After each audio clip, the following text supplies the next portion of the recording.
Well, good afternoon, and thank you for joining us for Live Impact News here on 13 News Now Plus. I'm Eugene Daniel, in for Connor Real in this 2-hour span alongside producer Nia Campbell. She is nodding her head like that because she's excited to work with me for the rest of the week. I understand. Right. I love to see it and love to hear it. We are, in a serious note, following a lot of things that have happened today. If you joined us from 10 to 12, you saw that there were a bunch of hearings that were taking place, as well as conversation in Washington, D.C. around health care. We're still monitoring those situations. Some of those have taken a break, and as soon as they come back, we'll try to get back into it also while we await some other things that are supposed to happen within the next 2 hours. But while we were out, there was a meeting between Governor Glenn Youngkin here of Virginia and members of the General Assembly, in which the governor spoke before the Joint Committee of the House Appropriations, House Finance, and Senate Finance and Appropriations today. We're going to go ahead and listen to his remarks during that time, and as soon as some of these live events that we're waiting on start, we'll come right out to those as well. But this happened while we were out of Live Impact News. Chair Lucas and Chair Torian, Chair Watts, members and staff of the Joint Money Committees, thank you for this invitation to join you all here again. Mr. Speaker, thank you for being here. And I'd like to welcome the Governor-elect Spanberger. It seems only yesterday that I was sitting in that chair, and I do wish you and your family a blessed holiday season and a fabulous administration. Thank you.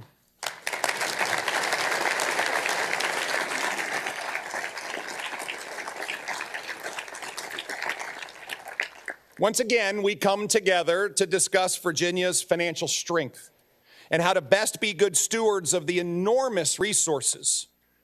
A biennium budget with $72 billion of general fund resources and $212 billion of total resources. How best to keep Virginia growing, how best to invest in key priorities and capital investments across the Commonwealth. And as I look around this room, I am filled with an overwhelming sense of gratitude. First, gratitude for Virginia's financial strength that has enabled and will continue to enable record funding into critical areas while providing substantial tax relief. Second, because I see so many women and men who have played such a pivotal role in the incredible strides Virginia has made over these past 4 years. First, our General Assembly partners, thank you, thank you, thank you. And especially the dedicated members of my administration. Thanks to all of you. And finally, for my amazing wife, First Lady Suzanne Youngkin. Every single day,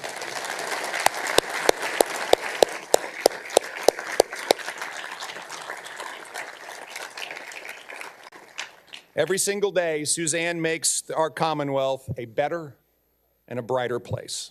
Thank you for your tremendous service. When we first came together in January 2022, I talked about the need for us to lower the cost of living for hardworking Virginians, especially through tax relief. Open Virginia for business to create jobs and grow opportunity. Liberate Virginia from overregulation and reduce the cost of bureaucracy. Deliver excellence in education with student-centered schools that prepare students for life, with parents at the head of the table and tremendous support for our teachers. To keep our communities safe by supporting law enforcement and holding criminals accountable. Transforming our behavioral health system that was overwhelmed by Virginians in need. Preserving the vast natural resources that our Lord has blessed Virginia with. And transforming government to serve the people of the Commonwealth. My friends, we have done all of that and so much more. Together, we have worked for and seen Virginia achieve such remarkable strides. We all should be incredibly humbled when it was recently called the Great Virginia Renaissance. A renaissance that we led together and witnessed together. It's a story of transformation, a story of promises made and promises kept, a story of competing and winning, a story of Virginia leading. A Virginia that is stronger today than she has ever been. Over the past 4 years, we've seen record business investment. Today, $156 billion. Record job growth.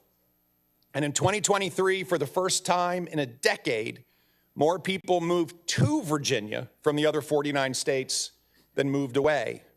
And all of this has added up to record revenue growth. Record revenues that have allowed us to provide record amounts of tax relief for Virginians, $9 billion.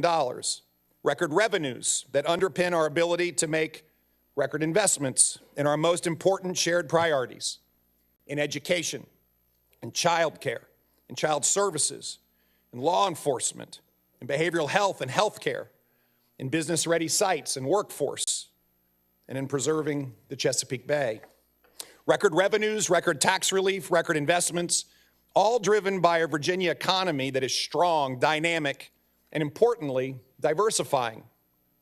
Virginia now is leading in sectors like advanced manufacturing. We are seeing that made in America truly means made in Virginia. The pace has been fast and the progress has been significant, and therefore I'm proud to stand before you today to present a budget that incorporates all the aspects of what we have collectively done to make Virginia the very best place to live and work and raise a family. A budget that benefits from this renaissance, and one that I firmly believe will keep it going. My introduced budget has 7 key elements.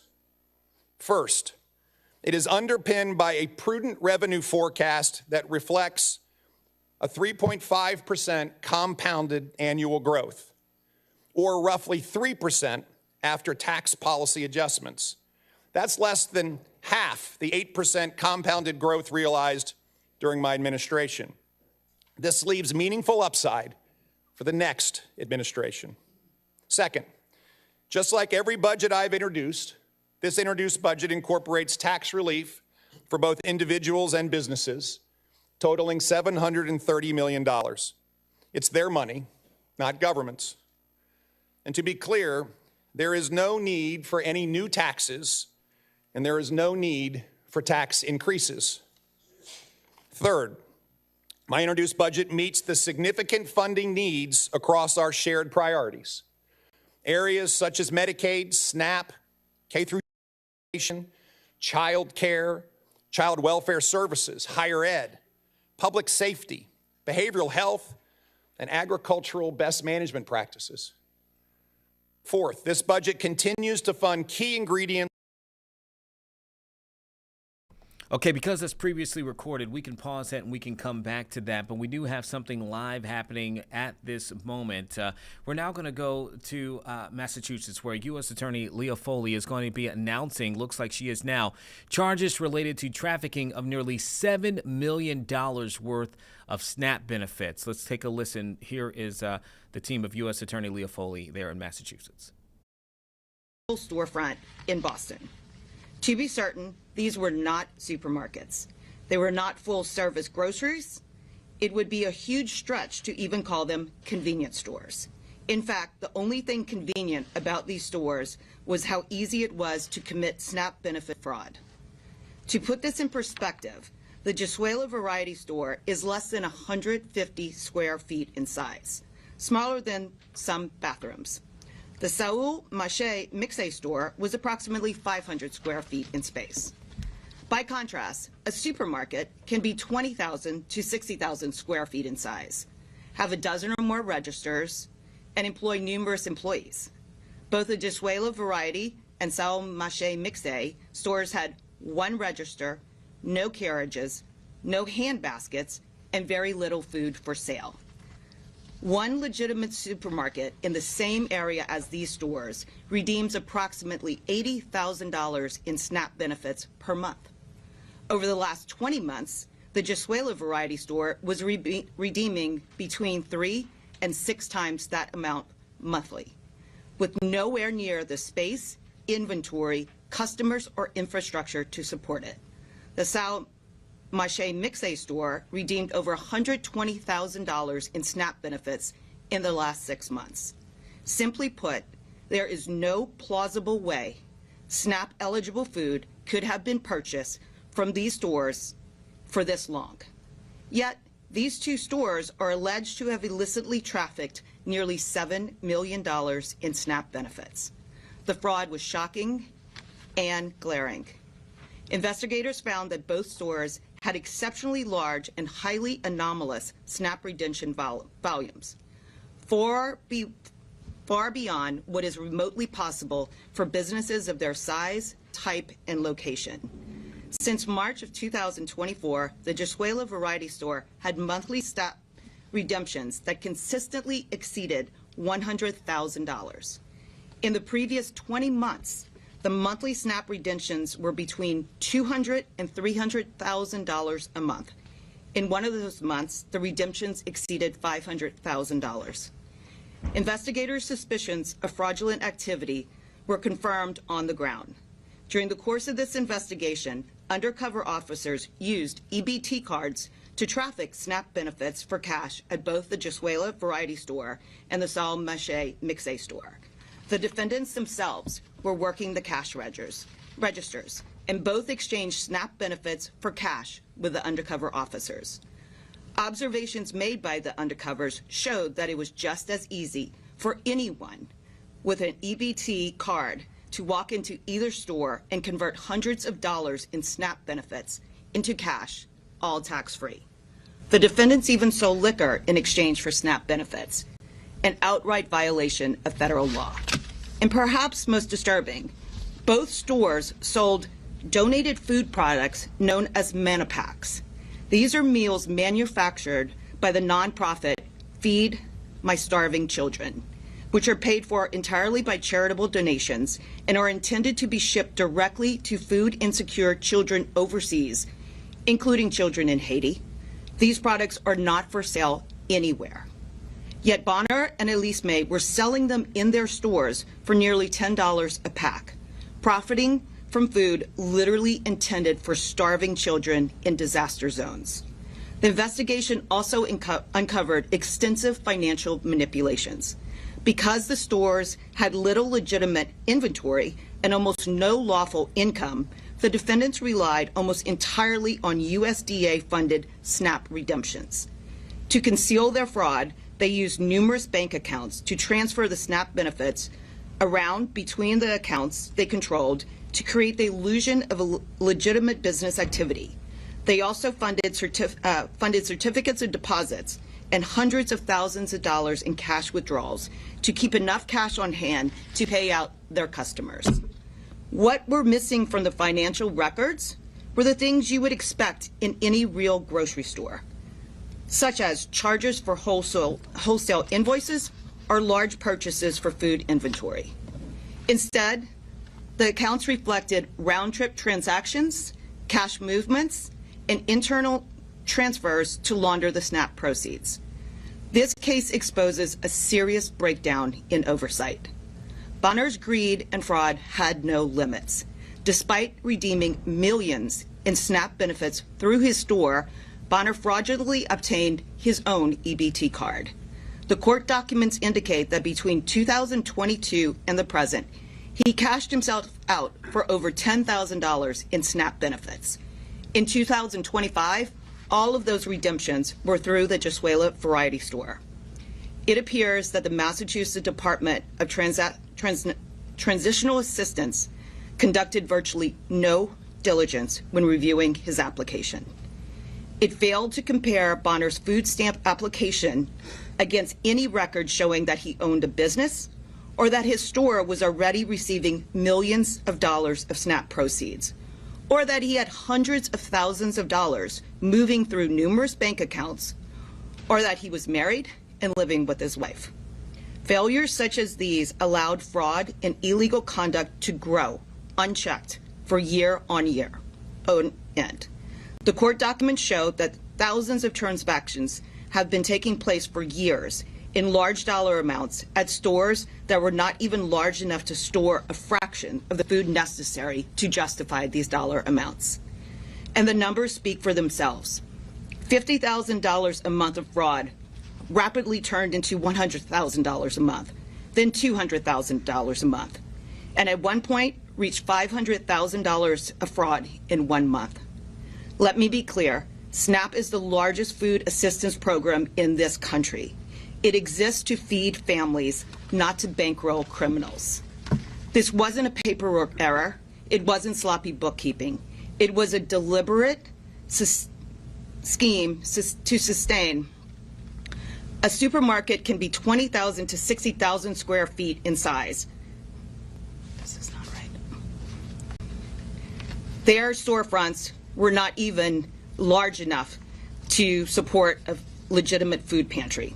When someone turns the equivalent of that poorly stocked inventory into a cash exchange turnstile for federal benefits, they are stealing from every taxpayer and from every family that legitimately relies on this program. Claims that existing systems are sufficient to catch SNAP fraud are simply not borne out by the evidence collected in this single investigation. On December 15th, the AP ran a story titled, "Trump Administration Focuses on SNAP Fraud," and detailing that the administration is claiming that the government's biggest food aid program is riddled with fraud. The article stated that there was, quote, little publicly available data, unquote, showing the extent of the alleged SNAP fraud, and that others who, quote, study the program were skeptical about the scale of the fraud. I would like to direct those experts to the evidence documented in today's criminal complaint. Almost $7 million in fraud allegedly committed by 2 individuals. This was not a sophisticated fraud scheme, and it didn't have to be because the lack of oversight was all that was needed to allow it to happen.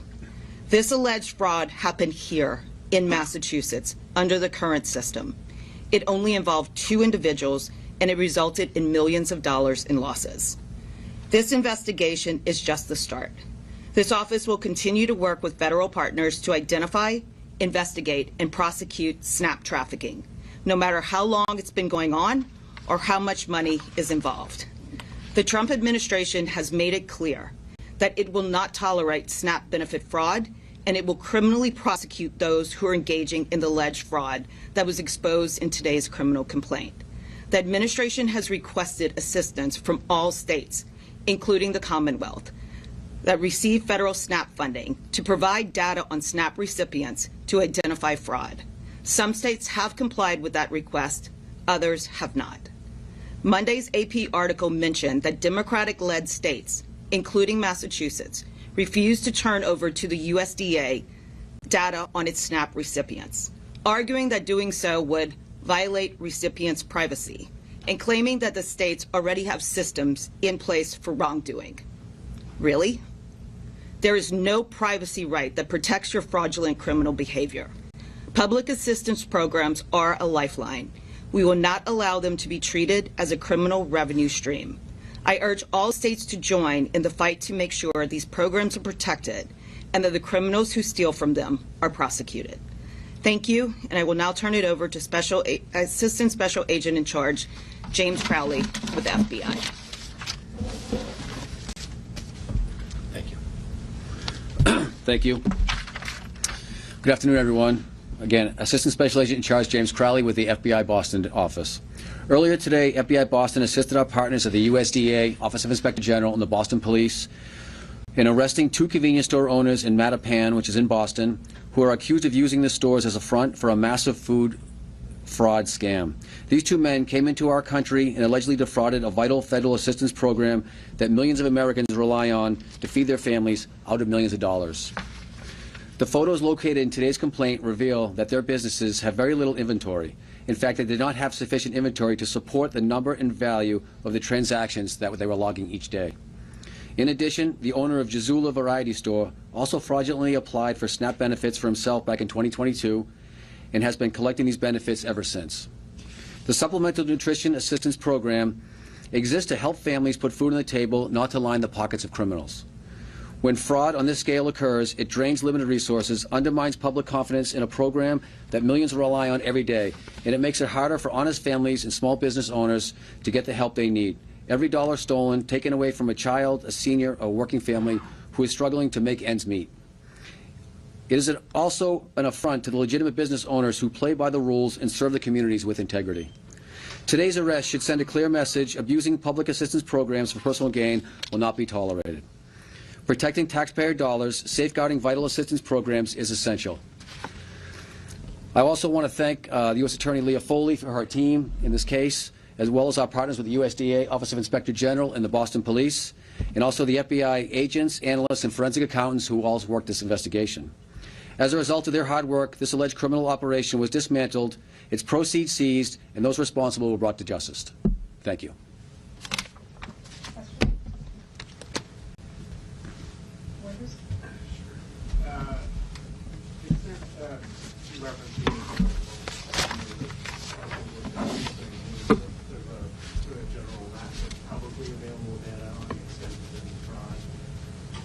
A lot of resources when taking down this one particular instance, and I just wonder if you can speak to the challenges of actually understanding the scope of any fraud that might be occurring within the sample benefit program. So based on the preliminary data that we have collected, we believe that the fraud is widespread. This was a very targeted investigation, and it is just getting started. We are planning to continue to investigate other stores and businesses where the anomalous volumes of EBT transactions that are happening on a daily and monthly basis is completely untethered from the realities of what those stores legitimately could ever possibly redeem in a month. But without the state's cooperation across the country, it is very difficult to present to you the data that shows fraudulent schemes like this. To what extent has the state of Massachusetts cooperated with this investigation, and how much fraud you estimate is potentially happening right now, like in the state below? This investigation was solely run by the federal, by the FBI, by the USDA, and there was assistance from the Boston Police Department.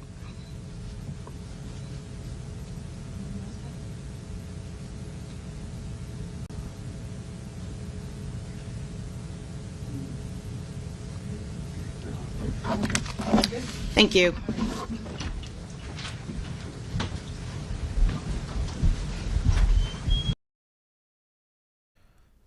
Well, there you have it out of Massachusetts. They're looking into trafficking of millions of dollars of SNAP benefits. And so obviously a major case that they're going to be following out there at the moment. We're still monitoring and waiting for a few things to start here that are a little bit behind schedule when it comes to out of Washington, D.C. at the moment. However, if we can do this, earlier we did see that Democrats were holding presser. We told you healthcare is a major conversation taking place as we are set to see those Affordable Care Act tax subsidies expire by the end of this month, come January 1st, and that could lead to much higher premium costs for many Americans across the country. The GOP is expected to present its proposal on the House floor for a health care piece of legislation that does not include the extension of those subsidies. However, there are some Democrats who are continuing to push for that extension, and also some Republicans who have previously said that they would support it as well. We also heard from Democrats today on women's health care too. And so let's go ahead and play a bit of this presser that took place just about 2 hours ago that we recorded. Again, the conversation surrounding health care today, a major one in our nation's capital.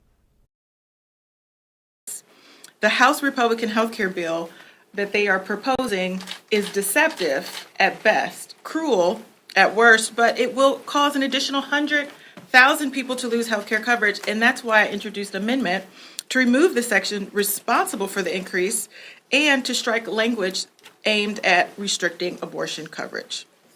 Again, Congress must act now. And now we have 218 people who believe in what we believe. Families deserve access to affordable health care without political games or interference in personal medical decisions. And I know that the Democratic Women's Caucus and the Democratic Caucus will continue to fight to make sure health care is affordable for every American.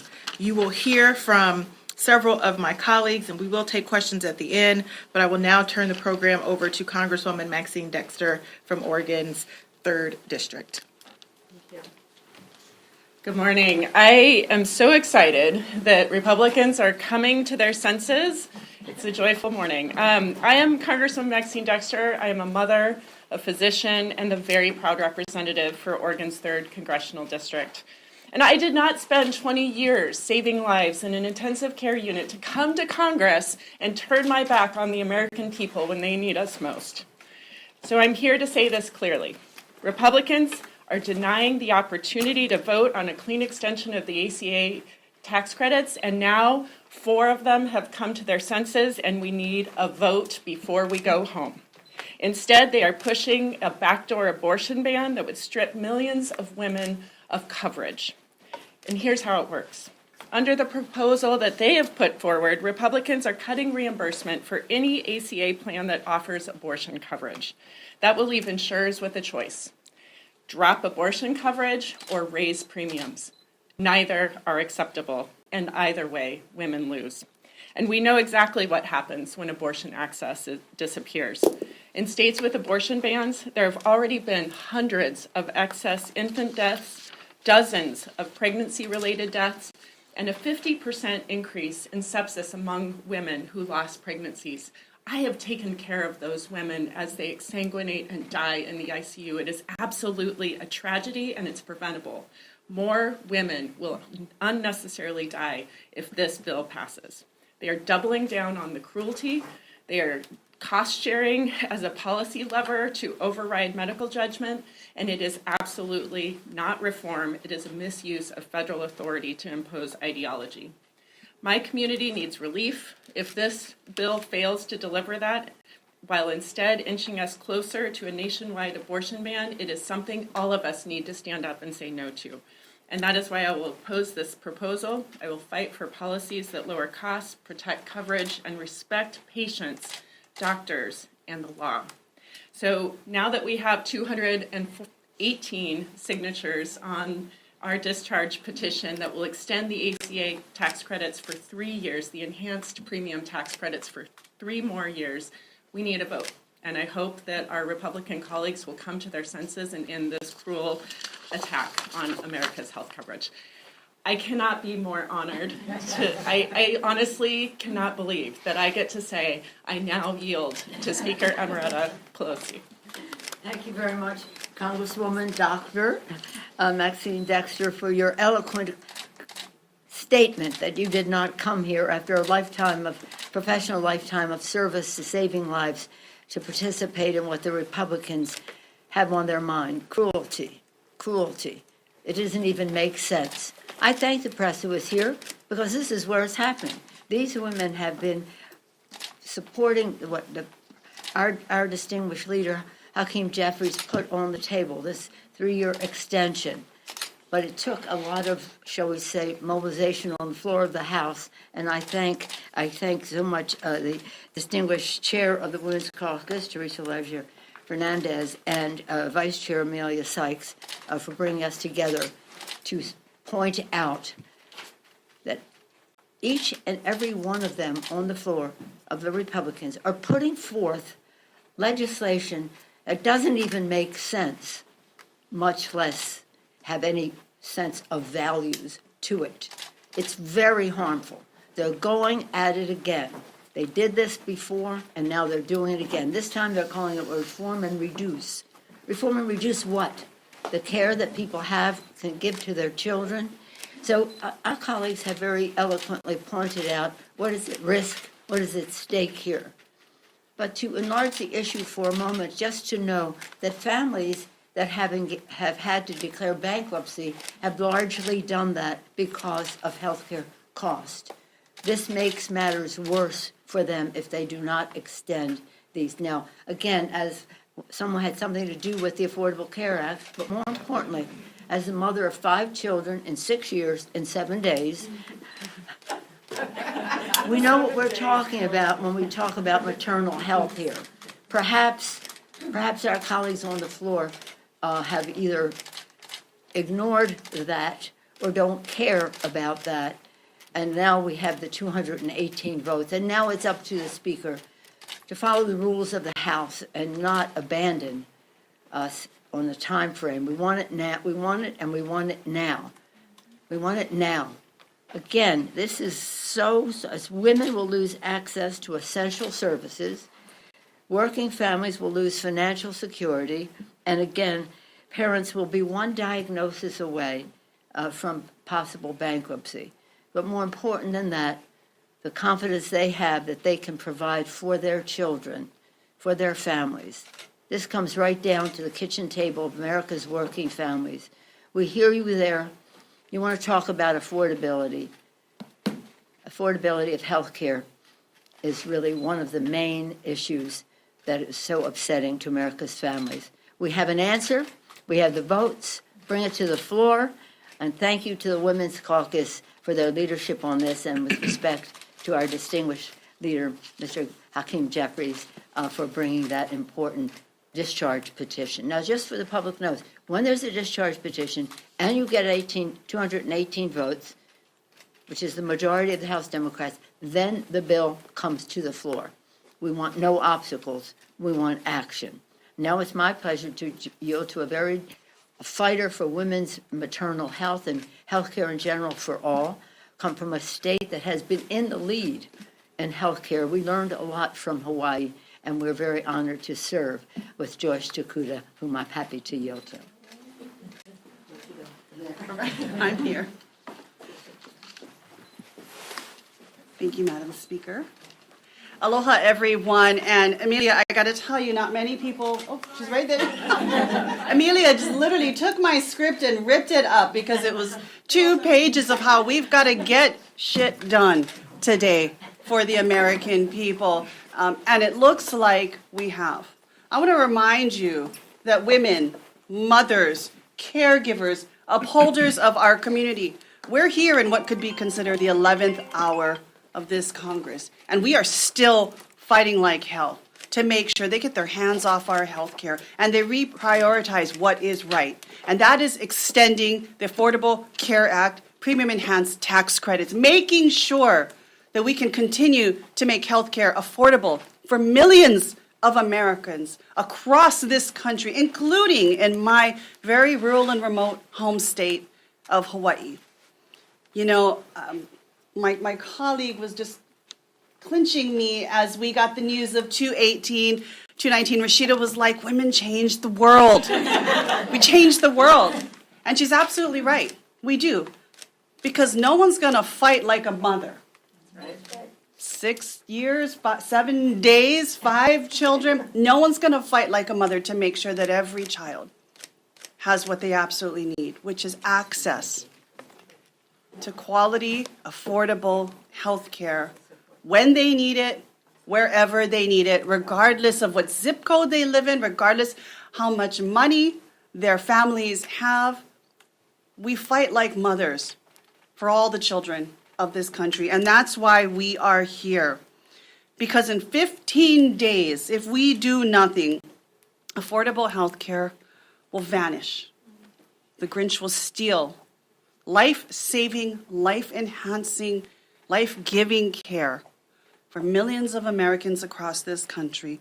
And I've talked to people in Hawaii, like a mother in Wailuku who was laid off this year, and she and her husband now drive Uber 7 days a week just to stay afloat. And if you've ever gone to Hawaii, you know the cost of food is easily double or more the prices of anywhere in this country. Housing, people cannot afford even the roof over their head or the electricity to keep lights on. And now she's told me she's being forced to choose between health care, her mortgage, and being able to keep her son in preschool. And that's her new reality heading into the new year if we do nothing.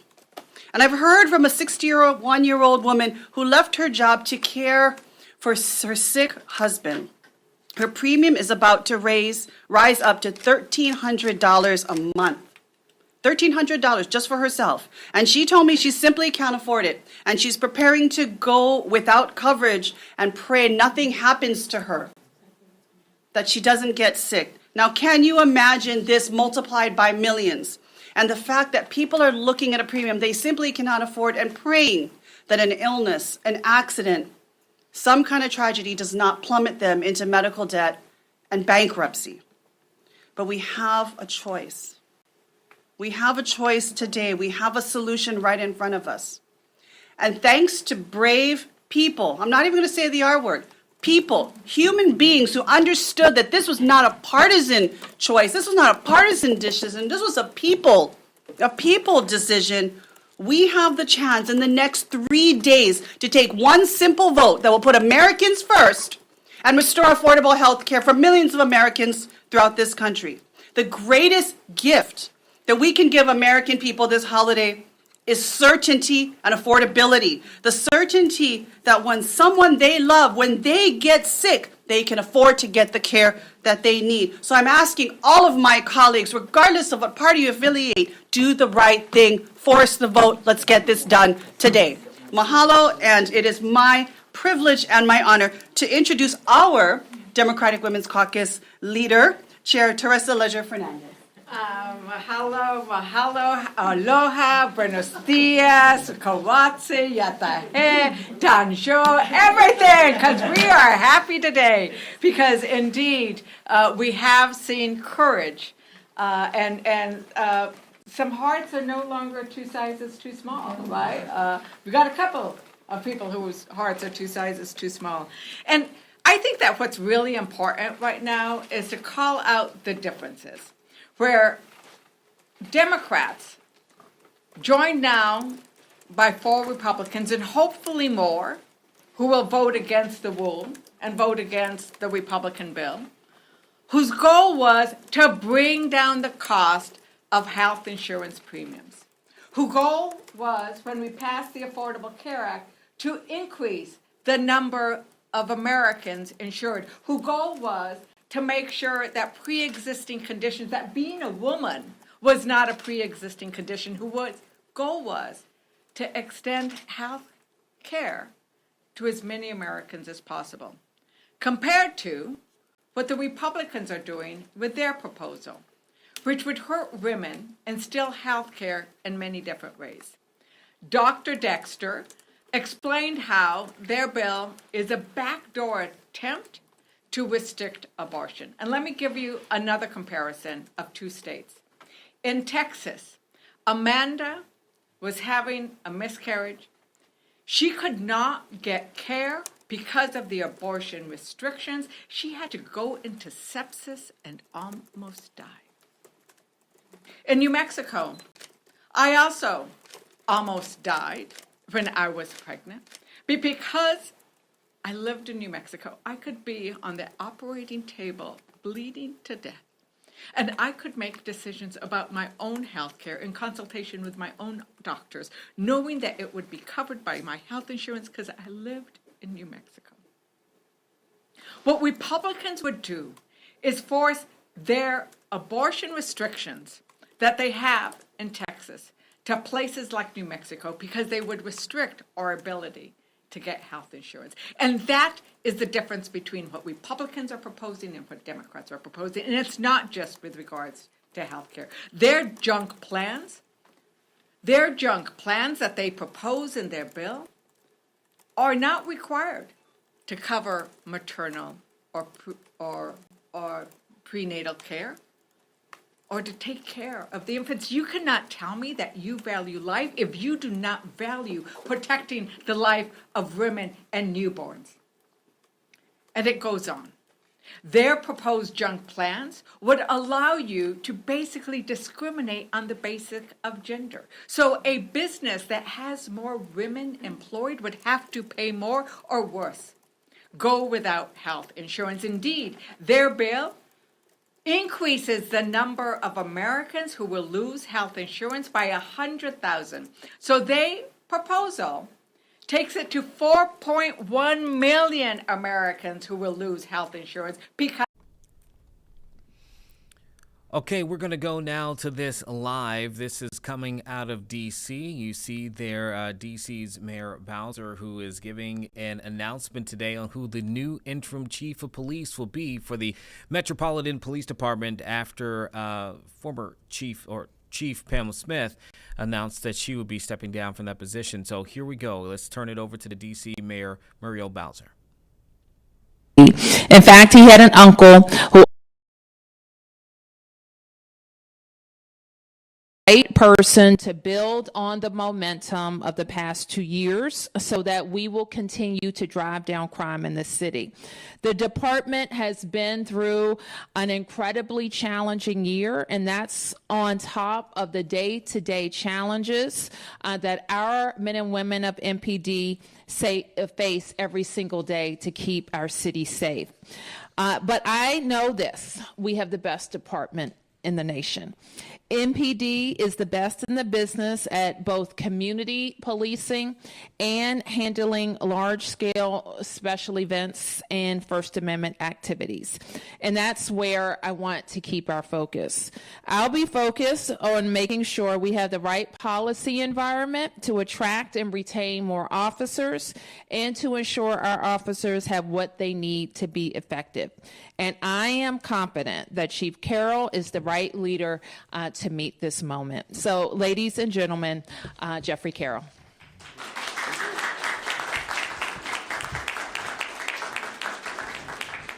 Thank you. Good afternoon, Madam Mayor, members of the Metropolitan Police Department, distinguished guests, and members of our community. Thank you for being here today. I'm deeply honored and sincerely grateful for the trust you placed in me.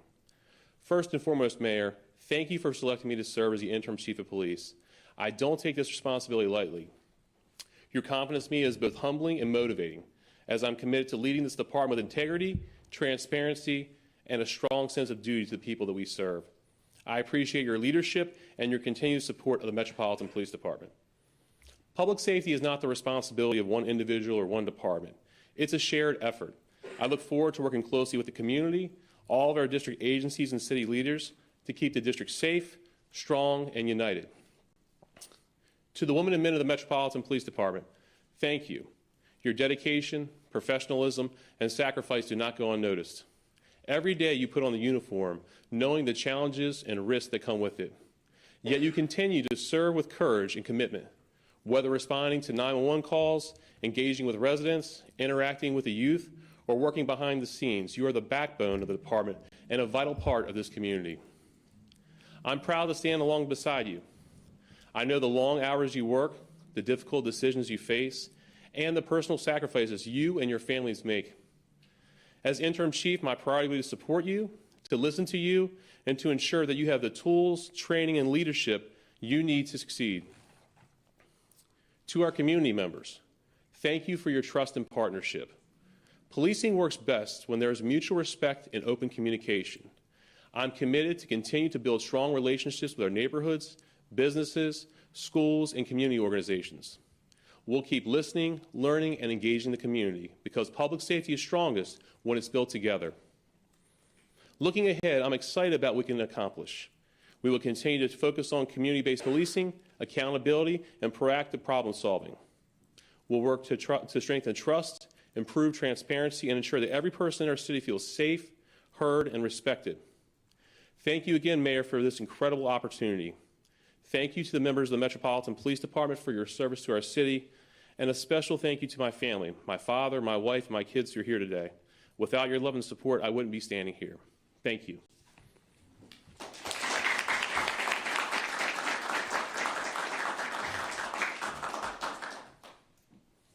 Take any questions? Yes, ma'am. You talked a lot about trust and the community's trust and working along with community members. Thank you. I work for Telemundo. We speak to a lot of Hispanic folks that live here in the district. People are scared. They were telling me today they're scared of contacting MPD. They're scared of contacting MPD and then being transferred to ICE, a possible detention, a possible deportation. What is your message today for the Hispanic community and listeners that are looking at you right now with expectations to be able to trust you? Sure, absolutely. The Metropolitan Police Department is here for the entire community, including the Hispanic population. We're here to build trust and to work with people. We don't want anyone to feel scared or fearful to contact the police, if they're a victim of a crime, if they need police services. So I urge them to continue to reach out to us to work with us. I know there's been a lot of things said in the media publicly about immigration enforcement. MPD is here to work with the community to keep us all safe. Yes, sir.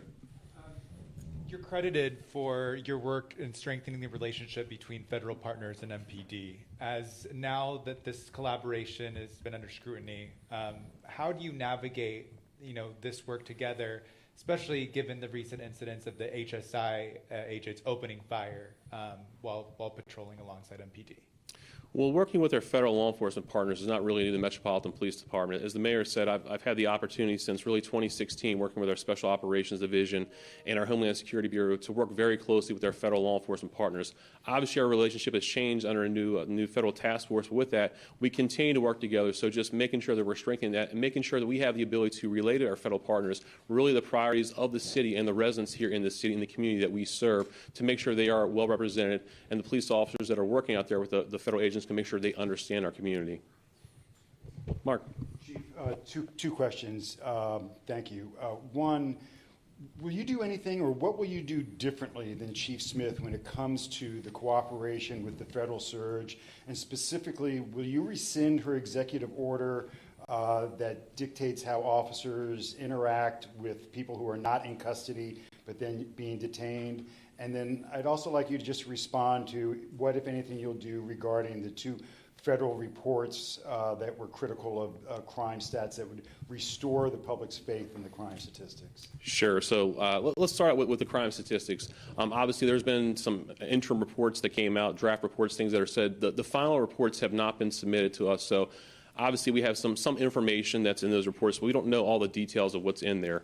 But with that, obviously, we don't want to wait until the full reports are out. We know there's some concerns related to the data. So really focusing on 3 areas of improved training for our officers as it relates to the classifications of crime and how we, and how we ensure that we're properly classifying crime.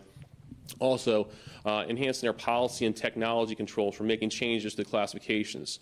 So what I'm saying there is tightening up the internal policy that we use as far as the actual response for the officers and when you can change classifications.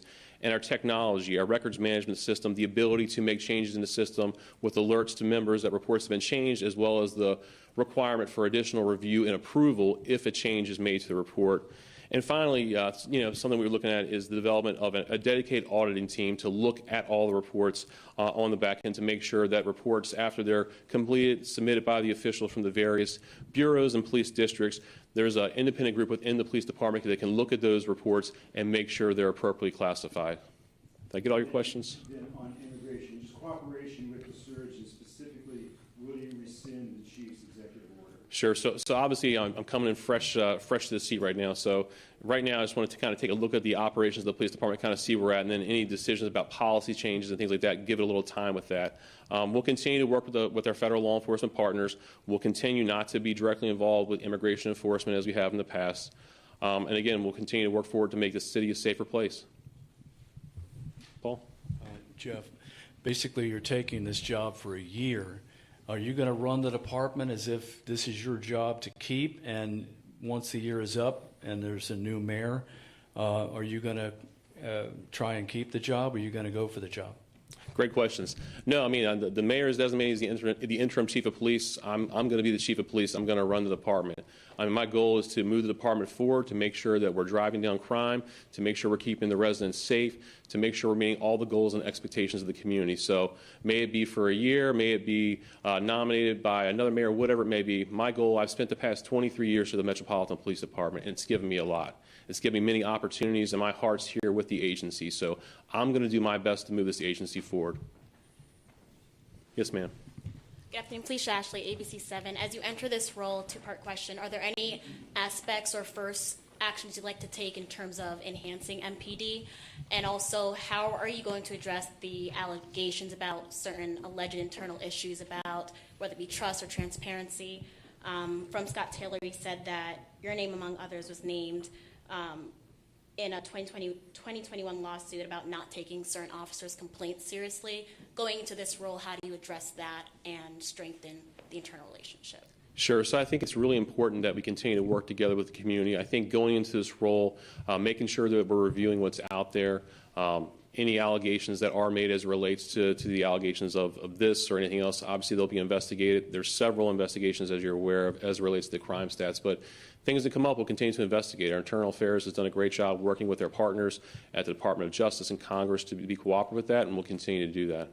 Let me just jump in for a second to respond to your question, because the reports that have been issued leave a lot to be desired in terms of, evidence and context and any back and forth with the affected agency.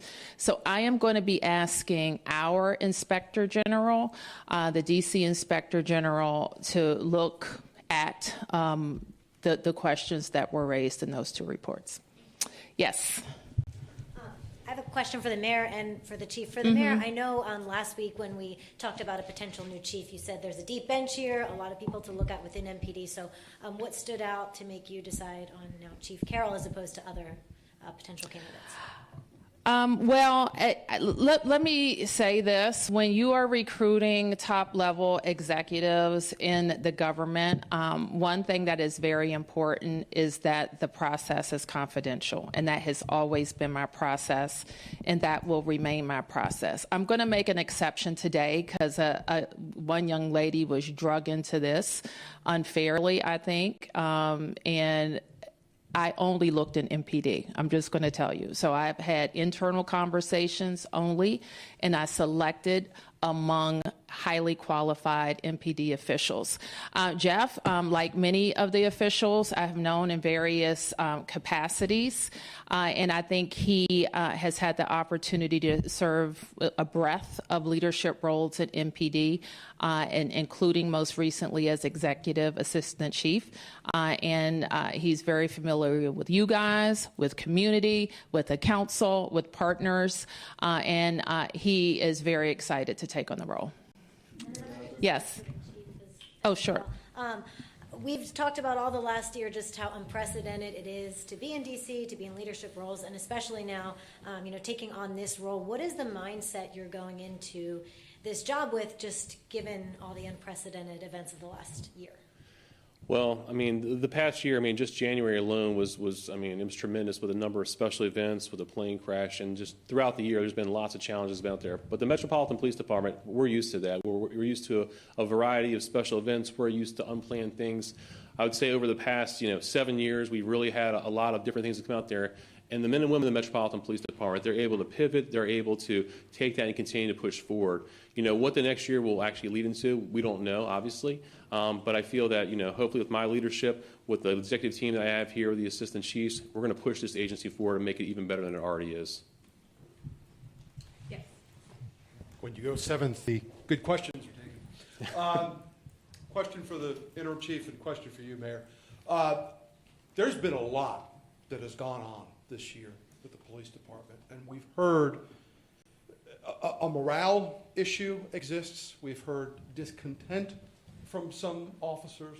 What do you do now that you're in charge to address that and get officers feeling better about their jobs and having other people want to come here to be officers? No, one of our priorities is not only to recruit new officers, as you mentioned, but it's to retain the officers that we already have here. It does no good to bring in new people if we can't keep the folks that are here. And like I said, the men and women of the Metropolitan Police Department, they do outstanding work day in and day out. The calls for service, the variety of things. We do things here at the Metropolitan Police Department that no other police department in the nation do. Escorting the president, the vice president, all these things. So our team, our officers, they do an outstanding job. My goal as I move forward into the role of chief is one of the things is obviously to recruit and retain more people, but also to increase the morale across the department. And I think part of that is through conversations, working with the DC Police Union and their members to make sure that we're addressing the things we can, taking feedback, taking ideas from the members of how we can move this agency forward so it's positive for the entire police department. And Mayor, may I ask you, we've been here for all the chiefs you've named. How has that experience informed that choice of the interim chief? And what have you learned along the years about what that decision needs to be and how you take that information and make your selection? It's an interesting question. When I was elected mayor, Kathy Lanier was the chief of police. And I spoke to her before I was elected and I said, I want you to be the chief of police. And then, sometime later, the NFL came calling and she went. And I have had the opportunity now to name, actually every chief I've named has come from MPD and with various levels of tenure. Mostly all of them are kind of this vintage of Jeff. And Chief Smith was also MPD, but she had come over from Park Police a couple of years earlier. And so I think in each of those selections, we just had people who were deeply familiar with DC crime. And I always look for in a chief a crime fighter. All right. And some people are philosophers, or some people are this or they're that, but I want somebody who is focused on driving down crime fighting. Yeah. Well, congratulations, Interim Chief Carol. Martin Oster was my name. One thing that recently came up actually yesterday, and this could be for the mayor or for the interim chief, council member Janice Lewis-George, who is running to be the next mayor, could potentially be your next boss, depending on the circumstances, has introduced legislation specifically about immigration enforcement and the role that MPD plays. Her bill would basically say that unless there's a judicial warrant, MPD couldn't transport federal agents, couldn't do surveillance on behalf of federal agents, couldn't participate in any activity around hospitals, schools, that sort of thing when it comes to immigration.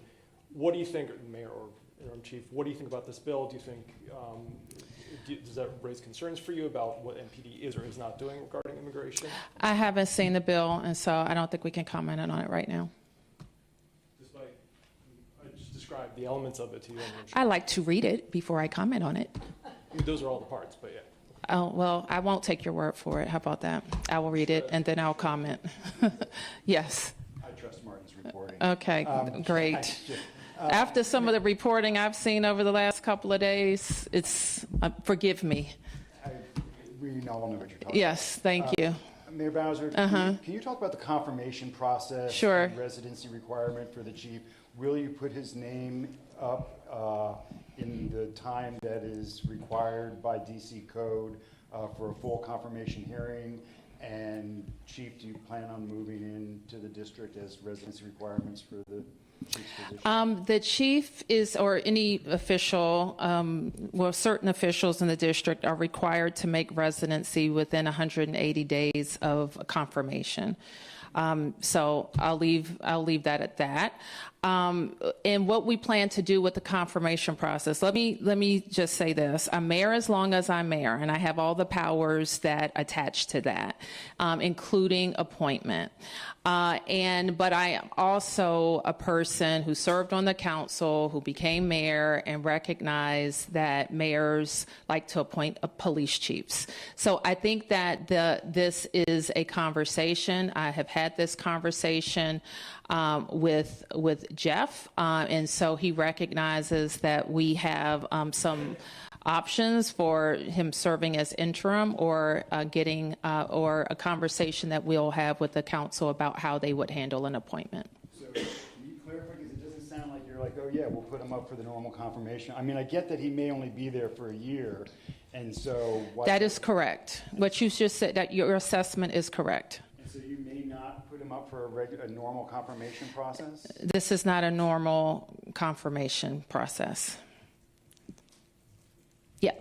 A question for Jeff and then for you, Mayor, on off topic.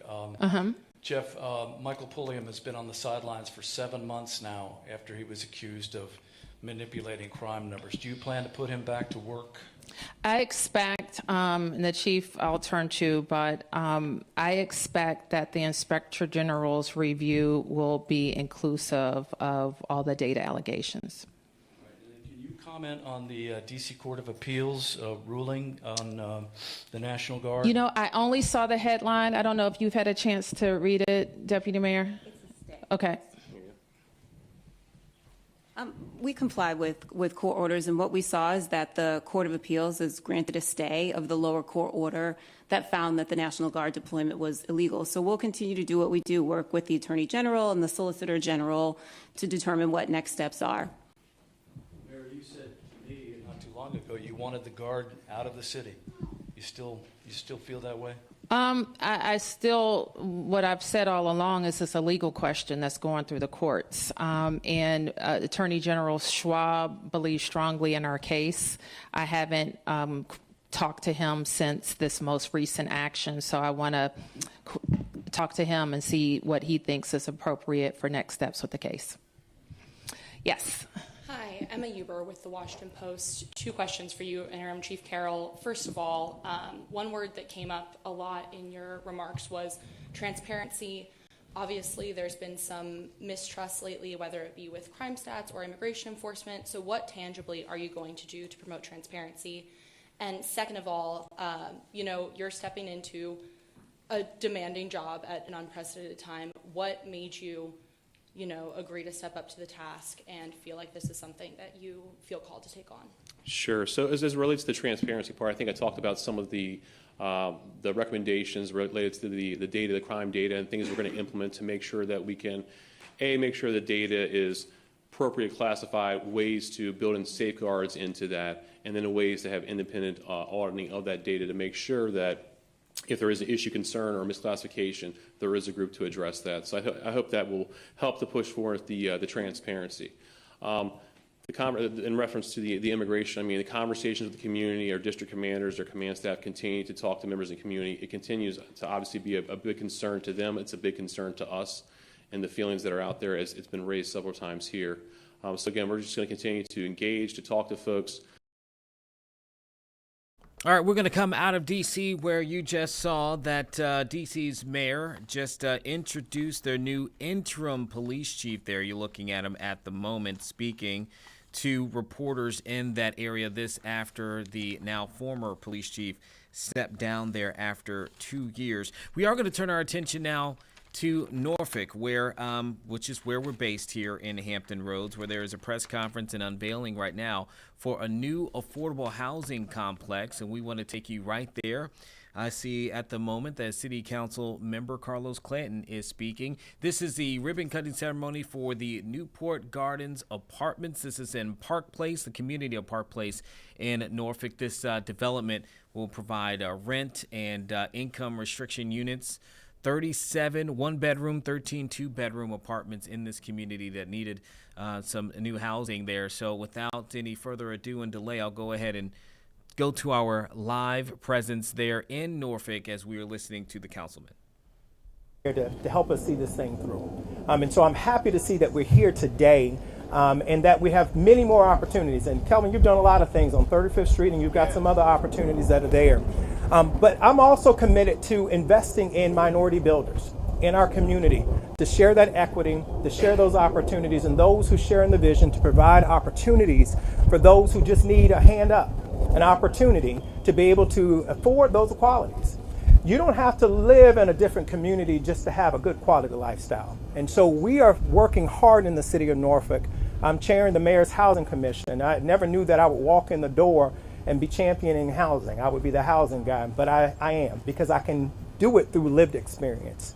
Because there are so many individuals in our city who told me when I was on the trail, housing is the #1 thing that they are concerned about. And so, Kelvin, you are helping us today move forward in addressing that challenge here in this city. And so we have so many opportunities here today. And so I'm excited. I know that I have another colleague of mine from Ward 4 who will be joining us.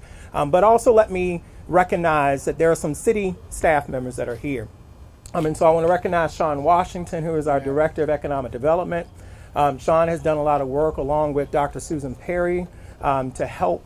When there was times when we needed to just kind of fine tune some things or work some things through, you've been there. And so all of Team Norfolk that's present here today, I commend you and thank you for the hard work that you all do, and to say that you all are excited about the extra time that y'all going to get, because you need it, because in 2026, we got a lot more work to do. And so I'm committed to that. And I know we have several business and community leaders who are here in the community. Mr. Turner, we're glad to have you here. But this is a great day. It's a great day for all of those who are here. And when I was talking, going back to this bus, transportation, we have a lot of individuals in our community where I'm like, you got housing right on the bus line for individuals who can get to work back and forth. And so there's a lot of great opportunity there. And also 35th Street. I would be remiss if I left from here. I know that Ishmael, who's the president of the Business Association Park Place, is not here with us today, but we do have the vice president, Mr. Bellum. But there's so much opportunity in our city right now. Norfolk is at a crossing point where we have so many great things, and so we need everyone who's present here today and everyone who's not, to be able to provide that voice and opportunity and to show up for all of our citizens, no matter where you are on the economic stage, but that we can invest in you so that you can have that opportunity to step up. And so I congratulate you, Kelvin, on this opportunity. I look forward to checking it out with everybody else. And just put the plug out there. If you're looking for a place, where are we at now? We got any space, or they all we rented out? Talk to Tajay. Talk to Tajay. But where you at, Tajay? But no matter what, this building in just a few moments is open for business. Is open to provide a comfortable living experience, quality living experience for so many individuals in our community. So Kelvin, my hats off to you and to the Hanson Group and all those involved, because this is a great day. Thank you. Thank you, Councilman. As the councilman mentioned, we do have with us today Sean Washington of Economic Development. Housing is an essential part of economic development. That's how I feel anyway, and hopefully Sean feels the same. He's certainly been a champion, so I think that's the case. Sean, you come on up and share a few words, will you?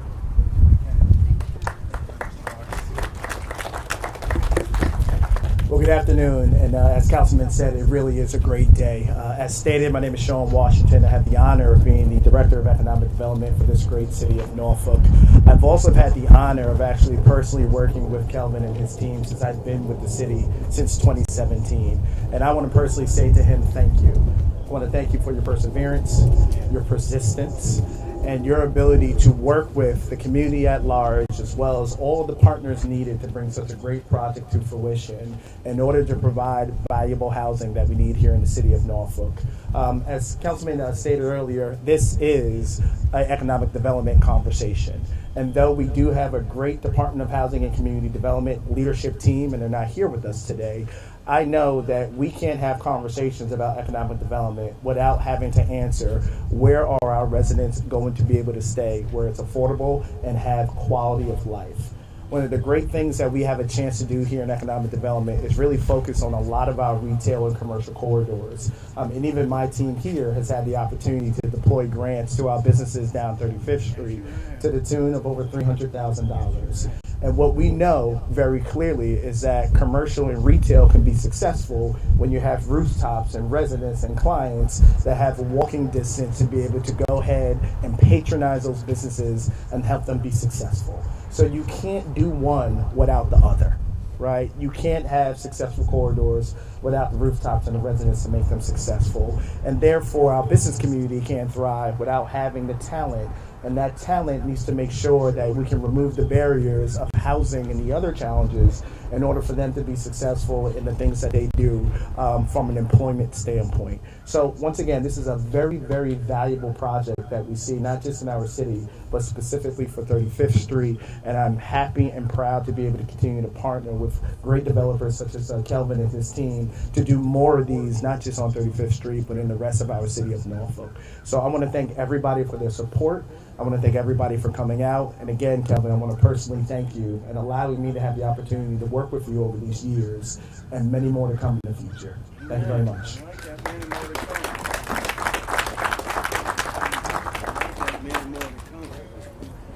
As I said, it takes many, many partners to achieve an achievement like this. One of the key partners in this process has been the Park Place Business Association.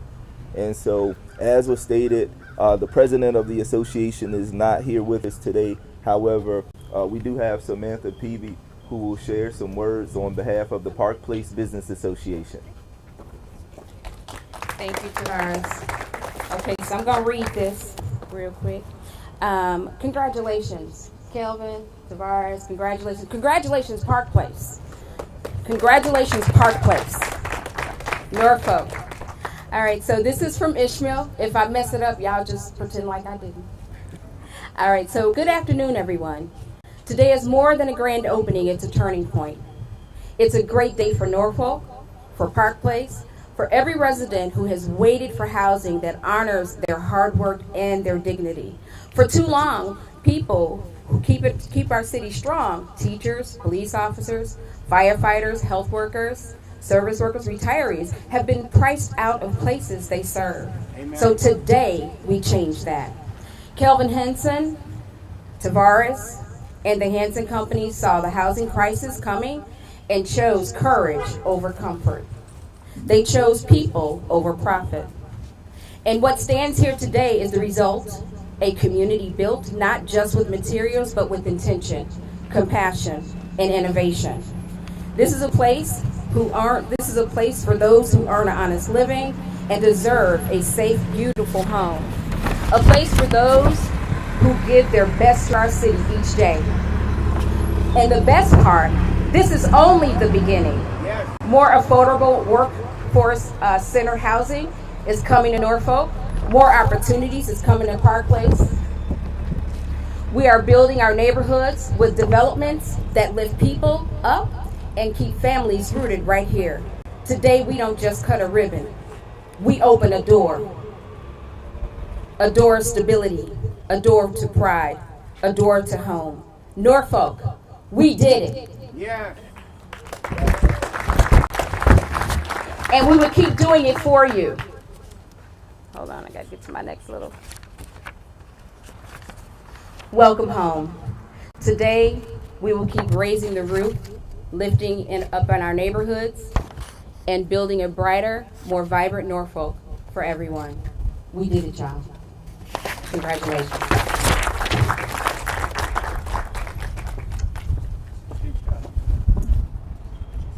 All right.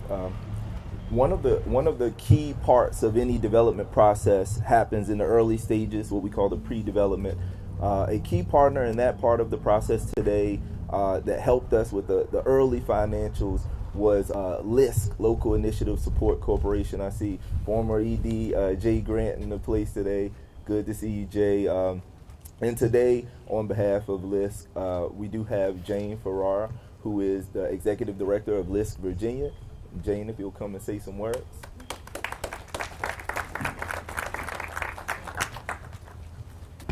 Good afternoon, everybody. It's such a pleasure to be here in Norfolk. My name is Jane Ferrara, and I'm Executive Director of LISC Virginia. I also want to recognize my colleague, Ruth Jones-Nichols, who many of you may know. She serves as Executive Vice President of LISC's local and national programs and is a proud resident of the Hampton Roads community. It's an honor for both of us to be here today to celebrate this momentous occasion. For those of you that aren't familiar with LISC, we're a national nonprofit mission-based CDFI. CDFI stands for Community Development Financial Institution. We work with partners to create wealth building in low-income communities by providing essential resources such as access to capital, community development expertise, and technical assistance to uplift economic mobility in communities we serve. As one of 36 local offices across the country, LISC Virginia works alongside community development organizations by providing grants and loans that catalyze affordable housing and community revitalization.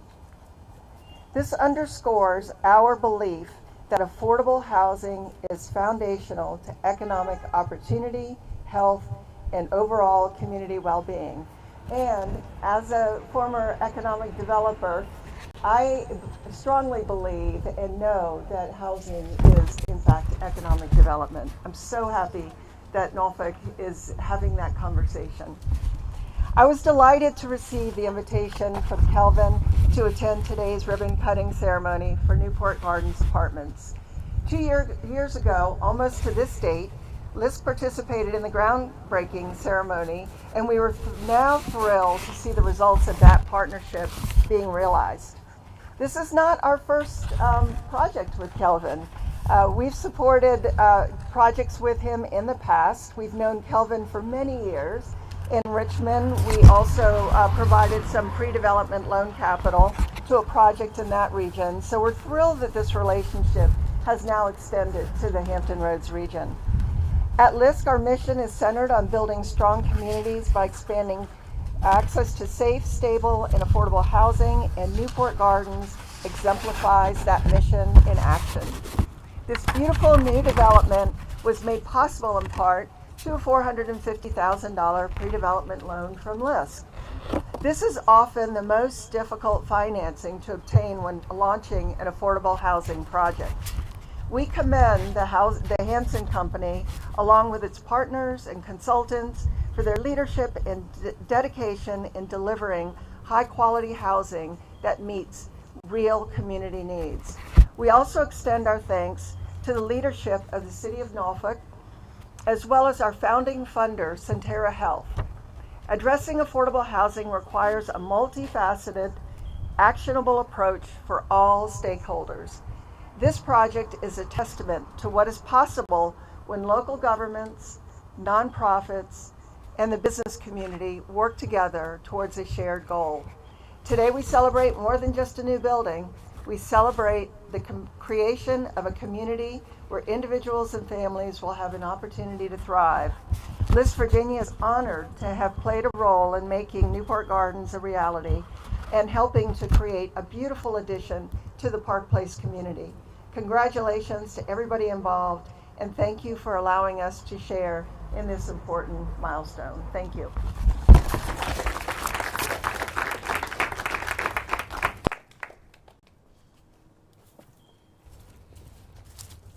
Of course, it takes more than one financial partner to get a project like this done. That baton from LISC was then handed off to Enterprise Community Investments. And we have with us today Philip Porter, VP of Acquisitions for Enterprise. Philip, you want to share a few words with us?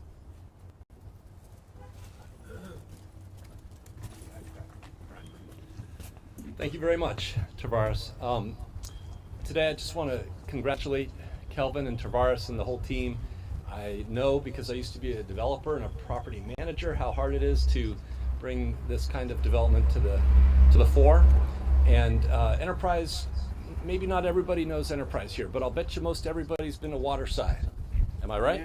Yeah. So Jim Rouse and the Rouse Company created Waterside in the early 80s, and shortly after created the Enterprise I work for, created Waterside, and then our enterprise was founded in the early 80s to be an intermediary in the community development space and to provide equity and other financing tools and public policy support work, programmatic work to support sponsors across the country.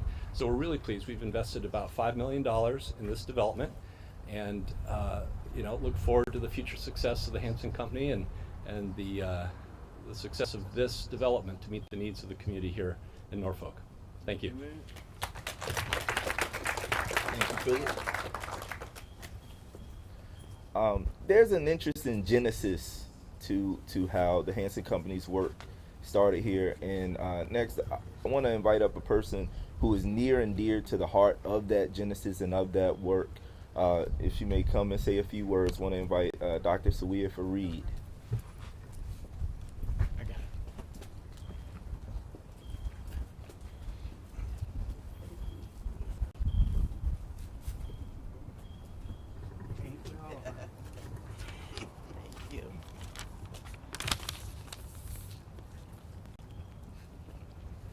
Good afternoon. Today we pause to acknowledge a vision, courage, and commitment to community. We honor the late Imam Vernon Fareed, who was my husband, whose love for 35th Street never faded, and to Mr. Kevin Hanson, whose partnership helped turn his vision into a reality. In 2012, Imam Fareed initiated a project with the Hanson Company, believing that 35th Street could once again be a place of opportunity, business ownership, and dignity for our people. The opening of Crocker Spot restaurant marked a turning point, and as we can say, the rest is history. Mr. Hanson did not stop there.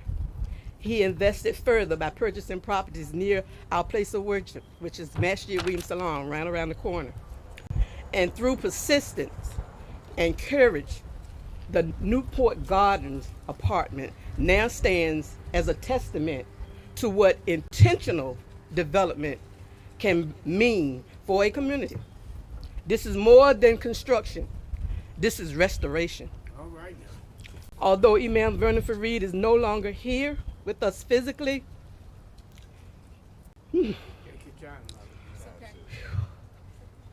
his work speaks loudly. His desire to bring African American business and affordable housing back to 35th Street lives on in what we see today. And to you, Mr. Hanson, if Vernon was here, he would look at you and say, a job well done. We also like to extend a warm welcome and sincere appreciation to our mayor and all our city officials, to the neighborhood of Park Place and those that are visiting today. Your presence here affirms that when faith leaders, business partners, and city leadership work together, communities thrive. They can't do anything but thrive. May this moment remind us that the vision planted with sincerity, watered with partnership, and guided by purpose can transform not just this street, but the lives of the people that live in this community. Thank you.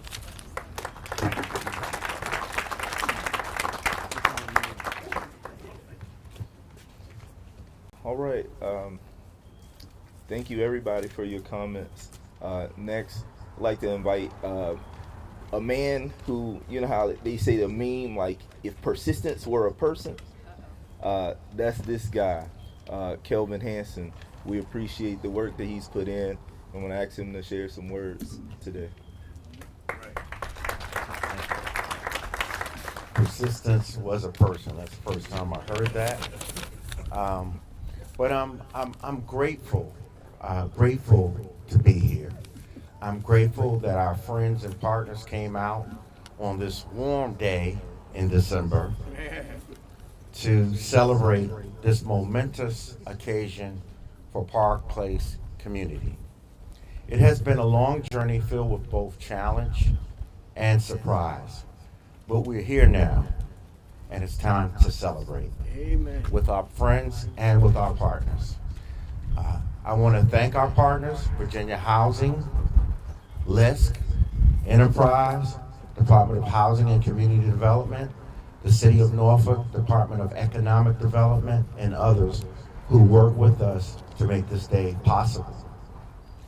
I want to say thank you to the full occupancy team. Please just raise your hand. Those are the folks that tolerate my persistence every day for excellence. And, you know, I want to thank the Park Place Business Association for their unwavering commitment to succeed in delivering quality housing that this community can afford. That's very important. As I was racking my brain for words that are appropriate for this occasion, it occurred to me that those words had already been spoken to me by some of our partners and friends who walk by our side on this journey. I would like to share a few of them with you, if that's okay.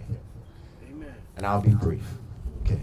From John Bolton, former LISC Loan Fund Manager. Hi, Kelvin. John Bolton. Wanted to say congrats on the ribbon cutting for Newport Gardens. Unfortunately, I can't make it. I know you have to be proud and relieved to get to this point after many years of hard work. Congrats to you and your team for a job well done. John Bolton. From David White, multifamily loan officer with Virginia Housing, formerly VHDA. Good morning, Kelvin and Tavares. I hope you both are well. I have a loan closing today, and unfortunately I will not be able to make it to attend the ribbon cutting. I apologize. I can't make it, But Kelvin, I remember meeting you at this site many years ago. I appreciate your ability to stay the course. The common sentiment shared by both of them is many years and staying the course, and just weathering the storm. Now I want to share that I'm of the opinion that it should not have taken many years to provide what is both badly needed and good for working people living in our communities. The people in this audience today have the knowledge, wisdom, and power to change lives for the better. I hope we can all agree today that it feels good to change lives. I hope we can agree that it feels good to look good while you're changing lives. Now, isn't Newport Gardens beautiful? Doesn't it look good? See, y'all thought I was talking about myself when I said look good doing it, didn't you? Just admit it. I was talking about the building. Now, I remember a time when we would mention we were working and building affordable housing, we would get the same response as a doctor would get when they had to tell a patient that they needed a colonoscopy. Not in my backyard. Some of y'all will get that on the way home, but we call those folks NIMBYs. You know, not in my backyard. And we're in the business of changing NIMBYs to YesBs, right? Yes, in my backyard, YBs. However, times have changed. Affordable housing seems to be on every political candidate's priority list. It is both a priority and a great concern for most working families. Now is a perfect time to get involved and use your power and influence to make the process of developing affordable housing easier. We hope that you can use Newport Gardens as an example of how affordable housing can change lives for the better. It should not have to take 10 years for us to do the right thing for our workforce. We look forward to working with all of Okay, you were just watching in that moment a ribbon cutting for a new housing complex, an affordable housing complex in Norfolk, Virginia, called the Newport Gardens Apartments. It'll be in the Park Place community. Just a quick breakdown of that. We're watching it. They haven't obviously done the ribbon cutting yet, but they will shortly. You'll have 37 one-bedroom apartments, 13 two-bedroom apartments, and amongst that, there are 8 units that are supported by project-based rental assistance from the local housing authority. So a mixed use there at the time. Okay, we're going to go ahead and do a few things right now. We're going to go and show you that Democrats right now are hosting a press conference in this exact moment. We're also waiting for Transportation Secretary Sean Duffy to make an announcement within the next few minutes here, unveiling a new strategy for advanced air mobility technology. We'll go to the Democrats here really quickly, and we'll come back in just a moment. Medicaid. When I'm out at rural hospitals, when my colleagues are in rural hospitals, that's what we hear about. They're already hardly hanging on a thin margin. And when you mess around with the Affordable Care Act plans, when so many of them are in rural and 27% of our farmers and ranchers are on these plans, and you add to that these Medicaid cuts, and then you add, as Senator Lujan will discuss, these grocery increases, they just can't afford it. And the last thing that I don't think is always the elephant in the room when it comes to health care and the safety net for people that no one talks about is long-term care. I knew the exact day that my dad was going to run out of his savings. He'd had 3 marriages, lost a lot of his money. We're not going to go into that. That's for a more amusing press conference, I guess. But he then had was going to turn to Medicaid. I knew what that day was. I knew when I was going to have to move him into a different nursing home that took Medicaid. That's how so many people are feeling right now. So these cuts they've made to Medicaid is not just about health care. It's also about long-term care and the fact that Americans need leaders and leadership in Congress and in the White House that's going to stand up for them. So that's what we're up to. And the next person coming up is Senator Whitehouse. He and Senator Heinrich are leading the group when it comes to energy costs. Thanks, Amy. So 2 things to know about energy-related costs. One is that electric bills are going to keep going up for people. And electric bills are going to keep going up for people because they are being driven up on purpose by the Trump administration. To understand how that works, you have to understand how the generation stack works, how units get called up as electric demand grows.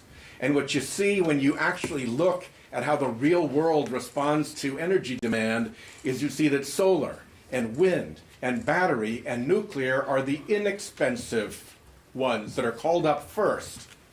And when you pull them off the grid, when you sabotage clean energy, as Trump and his minions are trying to do, you drive that demand further and further up the grid. So a customer pays more for getting access to that power from the grid, and a big fossil fuel donor gets to run a plant that would otherwise be idle because it's too expensive to run. It's money directly from consumers to Trump's big fossil fuel donors. So this is not only a cost problem, but it is a corruption case, and we intend to make it aggressively. The other area is on homeowners insurance, which is exploding in cost around the country. In some areas, it's the biggest cost people face.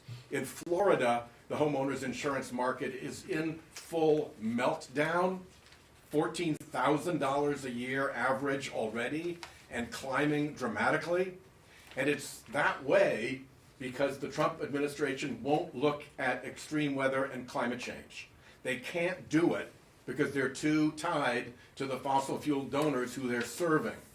And so the homeowners insurance problem is going to get worse, whether it's coastal storms, whether it's Midwestern hail, or whether it's Western wildfire. It is going to get worse, and it's going to cascade into mortgage markets and decreases in property values. This is a big story that we're going to tell, and we're going to hang the blame on President Trump and his corrupt fossil fuel donors, which is exactly where the blame belongs. Thank you. Senator Warren. And I was just introduced by Senator Whitehouse. So Donald Trump promised on day one that he would lower costs for families. And now here we are with costs up, up, up for American families. Housing is the number one cost for families all across this country, and the number one concern for families all across this country. Housing costs are not just up, they are way up. So, for example, the cost of rent up 4% since Donald Trump has been inaugurated. The price of new listings of homes up 22% since Donald Trump was inaugurated. And the really scary one, the number of foreclosures in this country up 20%. That is happening live right now. You can see there Democrats talking again about lowering costs. But right now, we want to head out to Dover, Dover Air Base in Delaware. As we are watching the moments, we can see there Defense Secretary, Pete Hegseth. We are expecting to see President Trump and others in attendance for the dignified transfer of two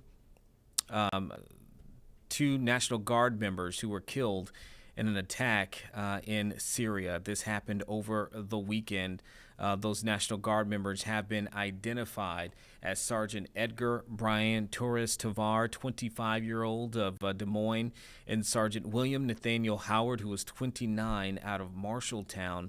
That's according to the U.S. Army. Both were members of the 1st Squadron, 113th Cavalry Regiment, and they are being hailed as heroes by the Iowa National Guard, The U.S. again identifying those two earlier this week, and that attack taking place over the weekend. The Army saying in a statement on Monday that the soldiers, quote, died December 13, 2025 in Syria of injuries sustained while engaged with hostile forces.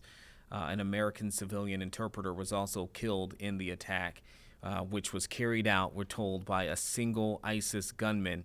That according to the Department of Defense. Again, that took place on Saturday. 3 other Iowa National Guard members were wounded in that attack also. And so we're just witnessing the moments, we do believe, in which this process is beginning here at the moment. According to some of the reports that have come out, roughly 1,800 Iowa Army National Guard members began deploying to the Middle East in late May to support Operation Inherent Resolve, the U.S. mission to defeat ISIS. Again, that according to the governor there from a statement on Saturday. And again, we're learning just a little bit more about not only what took place, but these 2 individuals who lost their lives serving our country. Again, 25-year-old Sergeant Edgar Ryan Torres Tavar, 25, again, of Des Moines, Iowa, and Sergeant William Nathaniel Howard, 29 years old, of Marshalltown. We'll leave this up for a few moments here as we allow for things to kind of play out here, and we'll go ahead and just take this at the moment.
We're going to continue to monitor that. We're just watching it at the moment. As soon as things really kind of begin going forth. We'll come back to it if we have time here in this stream. Right now, though, we do have live.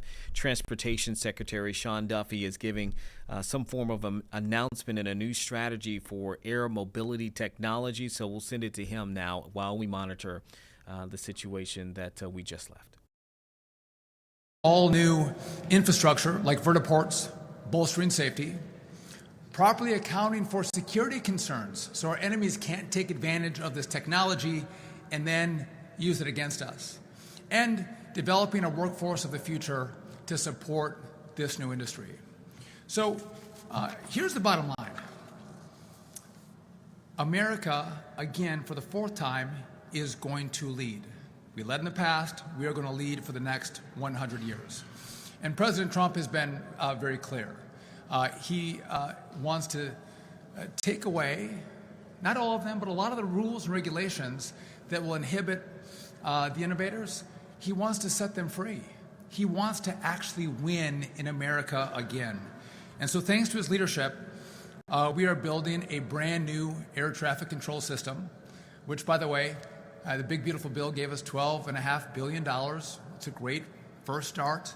We need 20 billion more. So as you go talk to the Hill and mention whatever you're going to talk to the Hill about, if you want to say, by the way, give Duffy 20 extra $1 billion, I'd appreciate that. Thank you.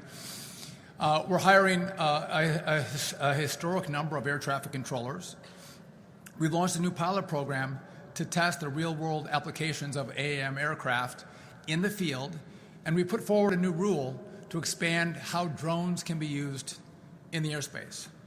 And finally, we're supporting a return of supersonic flight. All incredibly exciting advancements. And this, I got to tell you, I couldn't be prouder of our DOT team and our FAA team. They have done remarkable work. And I think that government oftentimes moves too slow. And oftentimes government can be afraid of taking risks. And you always have to manage your risk. But if we just sit in our silos and don't take risk, America loses. We have to let innovation take place. And with innovation, we take risk with that. And we in government can't be afraid of taking that risk. And it has to be managed. It has to be calculated. But we have to allow this technology to develop here. And that's what we're committed to doing. And again, the FAA team, the DOT team have worked tirelessly to make sure that America is the home of this innovation. We're going to build these aircraft here, and we are going to export them around the world with American jobs. What we don't want is those products to be built somewhere else and imported to this country. A lot of problems with that, but one of the main problems is it's a national security risk for this country. I also want to thank the White House OSTP Director, Michael Kratzowitz, who has done a fantastic job supporting this, as well as Brendan Carr from the FCC. He has been a remarkable partner. There he is. He's going to talk to you guys in a little bit. But also, Congressman Mann has been a fierce leader in Congress, making. Okay, we're going to go back to the scene in which President Trump is now participating and present for the dignified transfer of those two Iowa National Guard soldiers who were killed in an ambush attack in Syria just over the weekend. You can see the president there lined up in the moment at Dover Air Force Base. And so this, again, in honor of 25-year-old Sergeant Edgar Brian Torres Tavar and 29-year-old Sergeant William Nathaniel Howard.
And there you have the moments that we wanted to show it to you uninterrupted as President Trump joined others, including Defense Secretary Pete Hegseth, for the dignified transfer of 2 Iowa National Guard soldiers who were killed in an ambush in Syria over the weekend.